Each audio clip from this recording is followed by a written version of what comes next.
하나님의 말씀은 마태복음 20장 8절로 10절까지 말씀입니다. 신약성경 33페이지에 있습니다. 우리 한 목소리로 다 같이 봉독합니다. 저물매 포도원 주인이 청지에게 이르되 품꾼들을 불러 나중 온 자로부터 시작하여 먼저 온 자까지 삭슬 주라 하니 제 11시에 온 자들이 와서 한 데나리온씩을 받거늘 먼저 온 자들이 와서 더 받을 줄 알았더니 그들도 한 데나리온씩 받은지라. 아멘.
할렐루야. 아멘. 감사합니다. 명절 관계로 6분의 대원들 불참하였지만 오늘 그 어느 곳에 있든지 사랑하는 성도들 이 자리를 기억하며 함께 기도로 예배에 동참하게 되는 줄 믿고 감사를 드립니다. 명절을 은혜 가운데 잘 보내셨어요? 항상 한가위만 같이 넉넉하게 지낼 것을 소망하는 우리 선조들의 그런 모습들도 우리가 보았는데 오늘 이 자리에 나오신 분들은 특별히 이 추석 명절을 정말 행복하게 복되게 잘 보내고 계시는 분들이라 이런 확신이 듭니다. 자칫 잘못하다가는 이 주일 예배를 본 교회에서도 또 출타한 그 어느 곳에서도 드리지 못하는 경우들이 허다한데 몸과 마음을 바치고 심지를 굳게 하여 오늘 복된 주일 예배에 참여하신 여러분들을 주님의 이름으로 다시 한번 축복하고 환영합니다. 이스라엘은 포도가 익어갈 때면 갑자기 태풍이 불 때가 종종 있습니다. 이번에 흰남노 태풍으로 인하여 우리나라도 많은 어려움들을 경험했습니다만 그래서 급할 때는 1시간이라도 더 포도를 빨리 따야 되는 긴급한 상황이 있는데 폭풍이 오기 전에 그 하루 1시간이 참으로 소중하고 귀하다. 열매를 빨리 수확하지 않으면 1년 농사가 낭패가 되는 그런 경우들이 있습니다. 그런 배경을 바탕으로 오늘 본문의 말씀이 기록이 되어져 있습니다. 포도원을 가지고 있는 주인이 아침 일찍 일꾼들이 모이는 곳에 가서 하루에 한 데나리온, 그 당시 하루 품삯의 임금을 주기로 하고 품꾼을 데리고 왔습니다. 9시에 또 나가보니 일꾼들이 아직도 서성이고 있어요. 자기의 포도원에는 아직도 일할 것이 많고 품꾼이 필요해서 그들을 전부 다 데려다가 또 일을 시켰습니다. 12시에 나가보니 또 있어서 그들을 데려다가 일 시켰고 오후 3시에 나가보니까 또 그렇게 하였습니다. 그런데 일할 시간이 딱 1시간밖에 남지 않은 오후 5시에도 나가보니 아직도 일꾼이 거기에 있었다고 하는 사실입니다.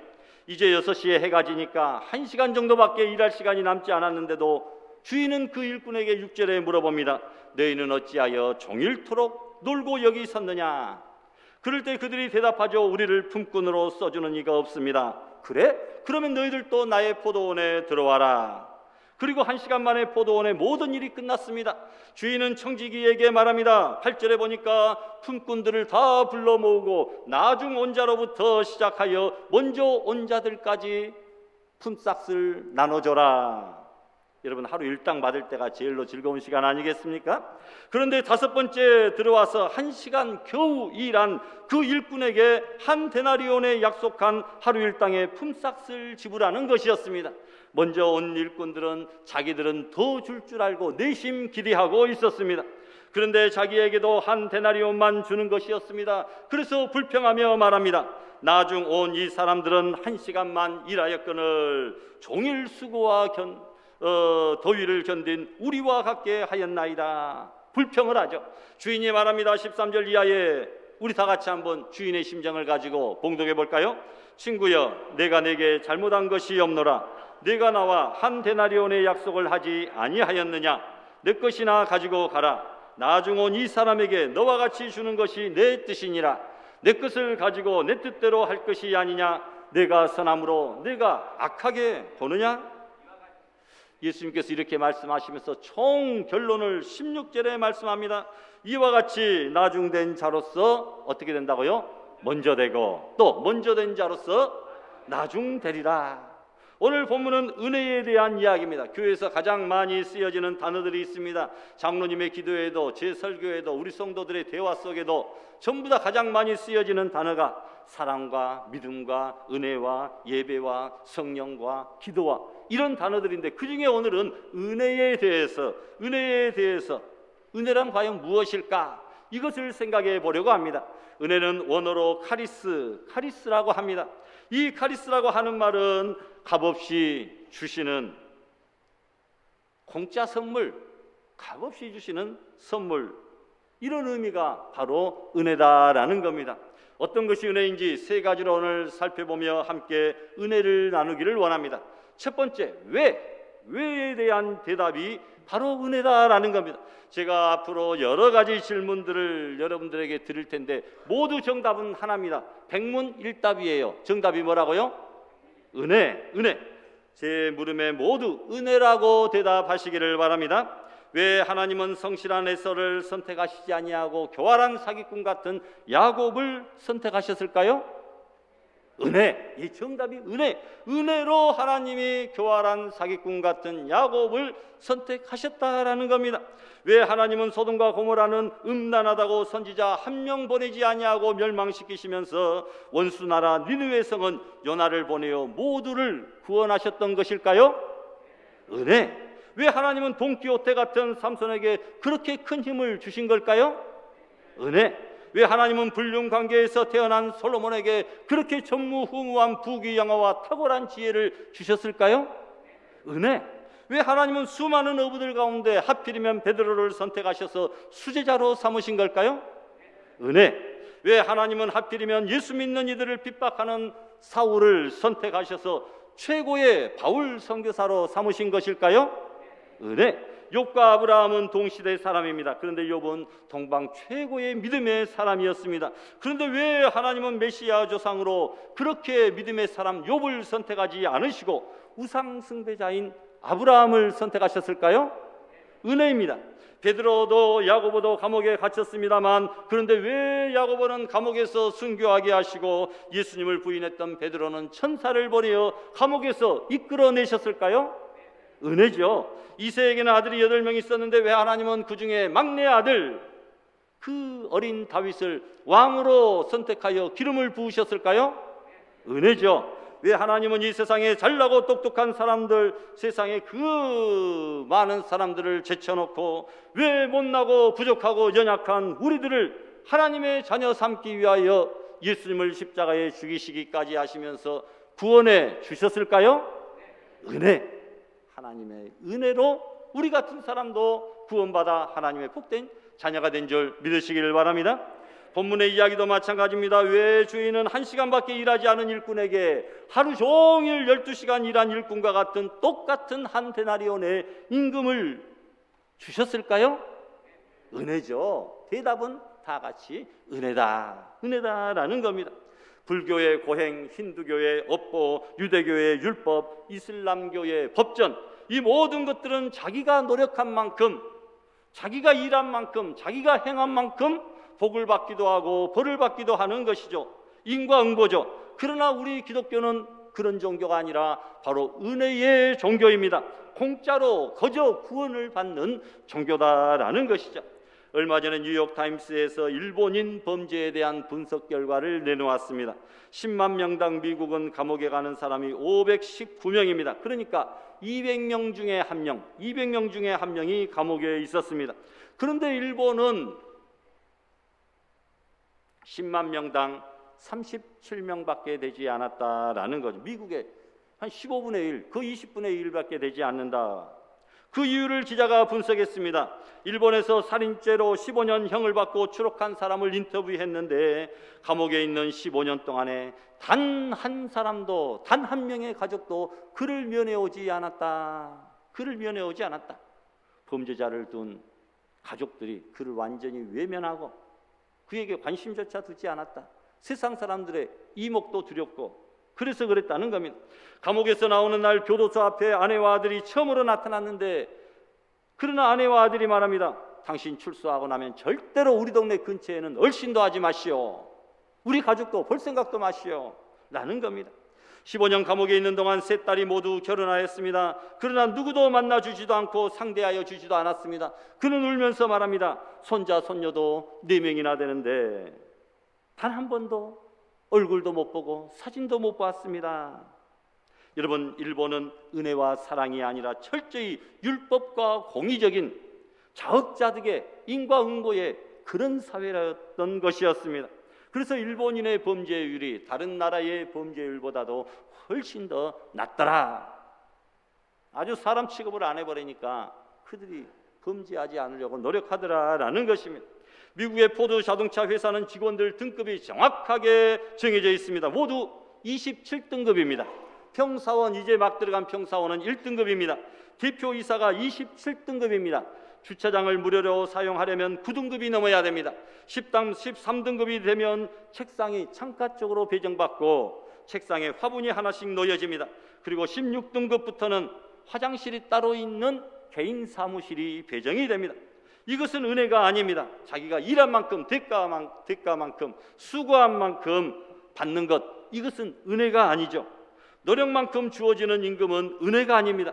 그런데 오늘 본문에 비록 1시간밖에 일하지 않았는데도 하루 일당인 한 데나리온을 받는 것, 바로 그것이 은혜다라는 것이죠. 미국의 흑인들은 백인들로부터 멸시를 받고 옛날부터 노예살이를 하고 있었습니다. 그래서 흑인의 인권을 찾으려고 흑인 인권 운동을 하다가 멤피스에서 피살된 목사님이 바로 마틴 루터 킹 목사님이십니다. 종교개혁가 마틴 루터와 이름이 비슷하죠. 그리고 흑인 운동가 중에 말콤 X라는 분이 있습니다. 이분은 흑인 문학 베스트셀러 작가입니다. 말콤 X는 어려서부터 자기가 흑인이라는 사실에 상당한 열등감을 가지고 있었습니다. 백인들의 흑인 차별이 너무나 심했기 때문입니다. 거울을 보면서 자기 검은 얼굴을 보들 때마다 스스로 비관하고 좌절합니다. 자기가 자기를 비관하고 부모를 원망하기도 합니다. 왜 나는 세상 사람들이 그렇게 싫어하는 검은 사람이 되었는가?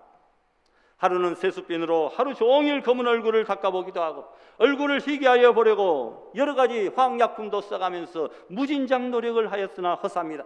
아무리 닦아도 검은 피부가 희어지지 않았습니다. 비관이 하기도 했습니다. 집안에 들어앉아 아예 두문불철합니다. 그러던 어느 날 예수님을 영접하고 하나님의 놀라운 은혜를 체험합니다. 자기 자신을 보는 눈이, 시각이 달라졌습니다. 자기 자신이 하나님의 거룩한 형상을 따라 지음받은 값진 창조물, 특별한 걸작품임을, 유일무이한 사랑받는 존재임을 깨닫게 된 것입니다. 그리고 자기 같은 흑인들을 살리기 위해서도 사랑하는 독생자 예수님을 이 땅에 보내사 십자가에 죽게 하셨다고 하는 사실이 깨달아지고 믿어졌습니다. 여러분, 그가 은혜 받고 한 말이 있는데 바로 검은 것은 아름답다, Black is beautiful이라고 하는 그런 글을 썼습니다. 여러분, 하나님이 창조한 창조물은 원래 내추럴, 그대로 모두가 아름다운 것입니다. 하나님은 독특하게, 개성있게, 신묘막측하게 우리 한 사람 한 사람을 하나님의 기가 막힌 방법으로 창조해 주셨어요. 그래서 보면 처음에는 별거 아니다가 할지라도 자세히 여러 번 보면 다 기니 있고 매력이 있고 개성이 있고 다 그럭저럭 멋지게 생겼어요. 어떤 사람이 자기 얼굴에 만족을 못해서 가장 예쁘다고 하는 눈, 가장 멋지다고 하는 눈, 가장 사랑스럽다고 하는 입술, 모든 것을 차용해서 그대로 나를 만들어 주십시오. 성형수술을 하고 났더니 예뻐졌을까요?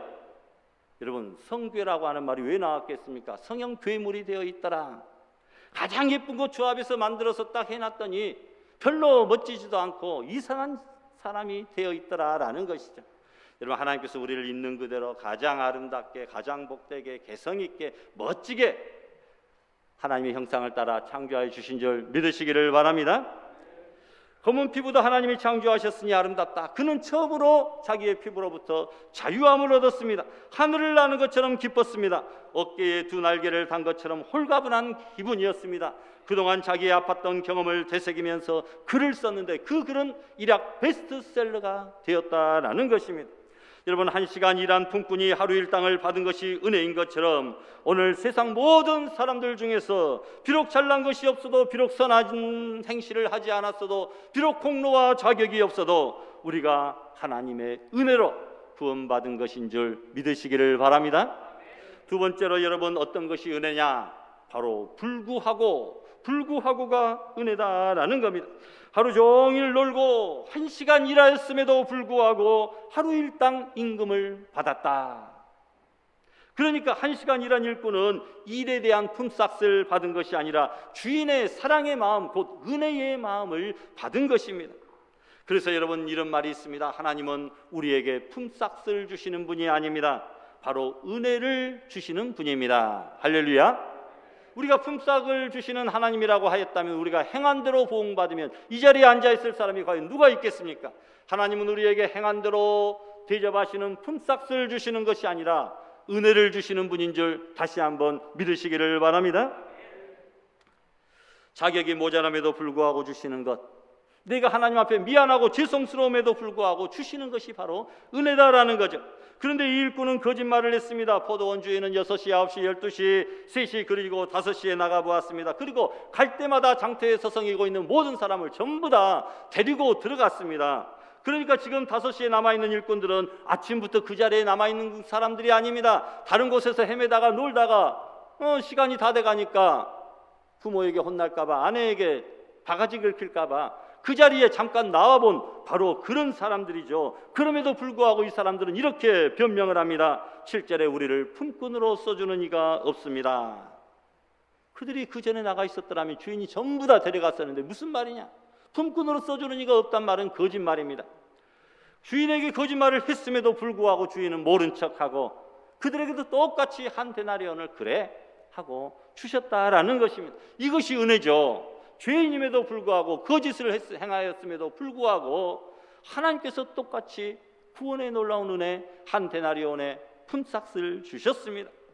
어떤 의사가 아프리카의 어느 외진 마을에서 의료봉사 선교를 하고 있었습니다.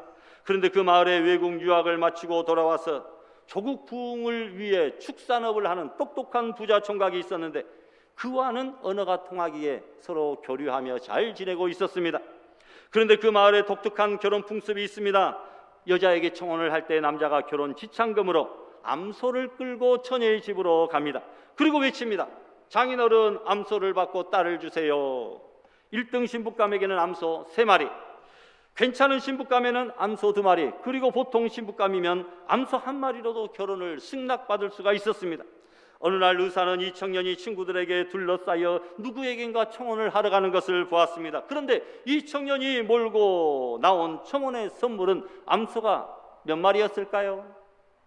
살찐 암소가 무려 9마리나 되었다라는 겁니다. 그 마을에서는 9마리 암소라면 당장이라도 부자의 반열에 드는 엄청난 재산이었습니다. 모두가 놀랐습니다. 도대체 그 청년이 찾고 있는 처녀가 누구인가 모두 궁금해서 초비상이 되어가지고 그 총각이 누구의 집으로 들어가는가 따라가며 눈여겨보고 있었습니다. 그 청년은 마을 촌장의 집을 그냥 지나칩니다. 그 마을에서 가장 부자인 농장의 주인집도, 마을의 학교 예쁜 여선생님의 집도 그냥 지나칩니다. 그렇게 한참을 가더니 어느 허름한 집 앞에 멈춰 서고는 그 집 노인의 딸에게 청혼을 하는 것이었습니다. 그런데 그 노인의 딸은 한눈에 바르고 너무나 마르고 약해 보이고 초라해 보이는 그런 보통의 여인이었습니다. 누가 봐도 암소 한 마리로 청혼을 할 상대에 불과하였는데도 암소 9마리를 가지고 청혼을 하는 것을 보고 동네 사람들이 수군거리기 시작합니다. 저 처녀가 마법으로 청년을 홀린 것이라, 이런 소문까지 돌았습니다. 그렇지 않고서야 어떻게 저런 여자에게 암소를 9마리나 가지고 청혼을 하다니. 그 후 우사는 의료봉사 선교를 마치고 본국으로 되돌아갔습니다. 그리고 가끔 그 청년을 생각할 때마다 왜 그 청년이 암소, 그것도 살찐 암소 9마리를 몰고 그 보잘것없는 처녀에게 청혼을 했는지 그것이 항상 궁금했습니다. 그 오랜 세월이 지나서 의사는 휴가차 다시 그 마을을 찾아갑니다. 큰 사업가가 되어 있는 옛날에 그 청년을 만났는데 근사한 신사로 바뀌었습니다. 저녁 식사에 초대를 받았습니다. 식사를 하면서 그에게 청혼 선물로는 과도하게 암소 9마리를 건넨 이유를 아직까지 모르겠다라고 조용히 눈치를 보며 물어보았습니다. 그는 웃을 뿐 별다른 이야기를 하지 않았습니다. 궁금증이 더해갑니다. 그때 커피를 들고 오는 한 여인이 있었습니다. 아름답고 우아한 모습에 누가 봐도 귀부인 같은 그런 여인이었습니다. 유창한 영어와 상대의 마음을 편안하게 해주는 대화와 아름다운 미소를 가지고 있었습니다. 의사는 마음속으로 생각했죠. 이 남자가 그때의 그 초라하고 말라깽이 그 처녀 말고 또 다른 품이 있는 멋진 여자를 아내로 맞이했구나. 하긴 저 정도는 되어야 이 남자하고 어울리지, 이런 생각을 하였습니다. 그때 사업가가 천천히 말을 합니다. 선생님, 저 사람이 그때 제가 청혼을 했던 그 여인입니다. 의사의 놀란 모습을 보고 사업가는 계속 이어갑니다. 저는 아주 어렸을 적부터 저 여인을 사랑했습니다. 그래서 저 여인과의 결혼을 꿈꾸고 살았습니다. 아시다시피 저희 마을에선 몇 마리의 암소를 받느냐, 이것이 여자들의 세계에서 가장 중요한 문제입니다. 저도 그런 관습을 무시할 수 없어서 암소를 몰고 갔습니다. 사실 제 아내는 한 마리의 암소면 충분히 혼인을 승낙받을 수 있었습니다. 그러나 제가 정말 사랑한 여인이 스스로 자신의 가치를 한 마리의 암소값에 한정하고 평생을 평범하게 사는 것을 저는 원치 않았습니다. 자신을 2마리나 3마리를 받았던 처녀들과 비교하면서 움츠리며 살게 하고 싶지가 않았습니다. 청혼 때 몇 마리 암소 받았느냐가 평생 동안 자기 가치 결정할 수 있기 때문에 저는 3마리를 훨씬 뛰어넘는 9마리를 생각해냈습니다. 그 후로 아내는 남편의 받은 바 사랑과 은혜에 감격하여 암소 9마리에 걸맞는 사람이 되기 위해 스스로 노력하여 훌륭하고 멋지게 변하기 시작했습니다. 아내는 더욱 건강해지고 아름다워져 갔습니다. 한 마리 정도 가격의 처녀임에도 불구하고 9마리 속값을 지불하는 것, 바로 이것이 은혜다라고 하는 것입니다. 우리는 한 마리의 암소를 받기에도 과분한 그런 부족하고 연약한, 마치 지옥의 땔감밖에 안 되는 그런 존재였음에도 불구하고 하나님께서는 암소 9마리하고는 비교할 수 없는 존귀하고 거룩하고 흠없으신 독생자 예수 그리스도를 이 땅에 십자가에서 죽게 하심으로 우리가 예수 그리스도의 십자가의 사랑을 선물로 받아 구원의 은혜를 얻고 하나님의 자녀요 천국 백성이 되었음을 생각하며 이 시간 하나님 앞에 감사하는 우리 성도들이 되시기를 바랍니다. 마지막으로 어떤 것이 은혜입니까? 바로 내 뜻대로가 은혜다라는 겁니다. 주인이 말합니다. 친구여, 내가 내게 잘못한 것이 없다. 한 데나리온 약속하지 않았느냐? 나중은 이 사람에게 너와 똑같이 주는 것이 내 뜻이니라. 내 것 가지고 내 뜻대로 할 것이 아니냐라고 그에게 책망을 하고 핀잔을 줍니다. 은혜란 절대 주권자 하나님께서 하나님의 뜻대로 하는 것입니다. 내 자격과 공로와 선행이 아니라 하나님의 전적인 뜻대로 하나님께서 거저 공짜로 우리에게 주시는 것이 은혜다라는 겁니다. 왕이 주시는 선물을 받기 위하여 내미는 아무런 폭로 없는 거지의 손, 바로 이 장면이 은혜이다라는 것이죠. 여러분, 엿장수가 엿가위를 1분에 몇 번 두드립니까? 보셨으니까 알 것 아니에요. 몇 번 두드리죠? 네, 맞습니다. 엿장수 마음대로. 여러분, 하나님은 절대 주권자이십니다. 이렇게 하든지 저렇게 하든지 그분 마음대로, 그분 뜻대로입니다. 우리가 왈가왈부 따지고 힐난할 것이 없다라는 것입니다. 우리나라 옛말 가운데 이런 말이 있죠. 연월일시 기유정인데 부생이 공자망이라. 옛날 한자를 많이 공부하신 분들은 이해를 하실 줄 압니다. 태어난 사주팔자가 이미 정해져 있는데 인생들이 그것을 모르고 공연히 바쁘게 뛰어다닌다. 인생 팔자소관이다 라고 하는 옛 사상들입니다. 팔자가 정해 있으니 변화시킬 수 없다. 아무리 노력하여도 팔자 넘을 수 없다는 겁니다. 그러나 우리 조상들은 팔자를 바꿀 수 있는 비법, 사람들이 노력하면 팔자를 조금은 바꿀 수 있다. 6가지를 이야기하죠. 적선이라고 이야기를 합니다. 조상들이 좋은 일을 많이 하면 자녀들이 팔자가 바뀌고 복을 받는다. 눈 밝은 스승이라고 말합니다. 좋은 스승을 만나면 운명을 바꾸고 팔자를 고칠 수 있다. 명상이라고 이야기합니다. 하루에 한 1시간 정도씩 매일 명상을 하면 팔자를 능히 고칠 수 있다. 음택이나 양택이라고 합니다. 명당 자리에 음택이나 양택, 묘지를 쓰면, 집터를 선택하면 팔자를 고칠 수 있다. 또한 독서, 안 좋은 일이 있을수록 밖으로 나다니지 말고 집안에 앉아 책을 많이 읽으면 운명과 팔자를 고칠 수 있다. 명리라고 합니다. 자기 자신을 잘 알아서 재물복이 없는 사람 사업하지 말고 취직하라. 그러면 팔자를 고칠 수도 있다라고 이야기합니다. 여러분, 옛 선조들의 말대로 자신을 지혜롭게 잘 살펴서 스스로 노력하면 어느 정도는 우리의 삶이 잘 되는 것으로 변화가 될 수 있겠죠. 그러나 그런 것들이 자신의 운명을 바꾸는 것은 아닙니다. 하나님의 은혜가 임해야, 하나님의 은혜가 임하면 우리 모두가 복을 받게 되고 변하게 되는 줄 믿습니다. 작은 복, 세상에서의 복은 내가 좀 노력하거나 그리고 사람들이 가져다 줍니다. 그러나 큰 복, 장래의 복, 영원한 복, 천국의 복, 구원의 복은 내가 노력해서 되는 것이 아니라 하나님께서 거저 주시는 은혜를 받아야 된다라고 하는 사실입니다. 그러니 작은 복 받기 위하여 세상에서 그렇게 애쓰고 힘쓰고 수고하고 노력하는 것보다 하나님의 한 방에 큰 복 베풀어 주시면, 은혜를 주시면 우리가 더 잘되고 복되고 형통하게 되는 줄 믿으시기를 바랍니다. 빌딩 3층 창문에서 한 사람이 일하고 있었는데 많은 사람들이 그 일하는 것을 보고 있었습니다. 그 순간 3층에서 일하던 사람들의 발판이 삐끗하면서 그 사람이 밑으로 떨어집니다. 당황한 사람들이 모두 몸을 피하며 놀라는 것은 당연한 현상이죠. 그런데 한 여인이 떨어지는 그 사람에게 얼른 달려가서 떨어지는 그 남자를 온몸으로 받아냅니다.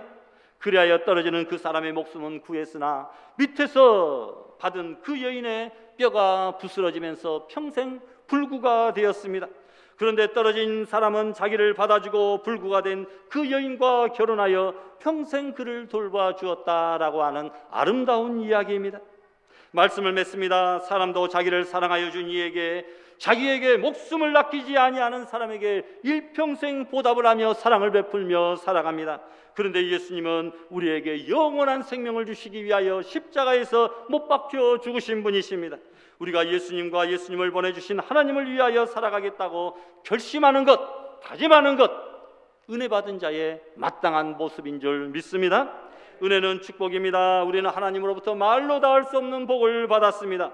첫째로, 자격 없는 내가 왜 구원을 받았는지 그 이유를 도무지 헤아릴 수 없습니다. 또한 죄인임에도 불구하고 하나님으로부터 놀라운 은혜와 사랑을 받은 것이 너무나 황송하고 감사합니다. 또한 아버지의 기뻐하신 하나님의 뜻대로 우리가 마귀의 종에서 하나님의 자녀가 되는 놀라운 특권과 구원의 복, 천국 백성이 되었으니 이 얼마나 감사합니까? 황공 무지로소이다. 성은이 만극합니다. 그런 고백을 해야 될 줄 압니다. 이 은혜에 평생토록 감사 감격하며 하나님 앞에 삶으로, 예배로 영광을 돌리며 살아가는 알곡의 모든 성도들이 다 될 수 있기를 주님의 이름으로 축원합니다.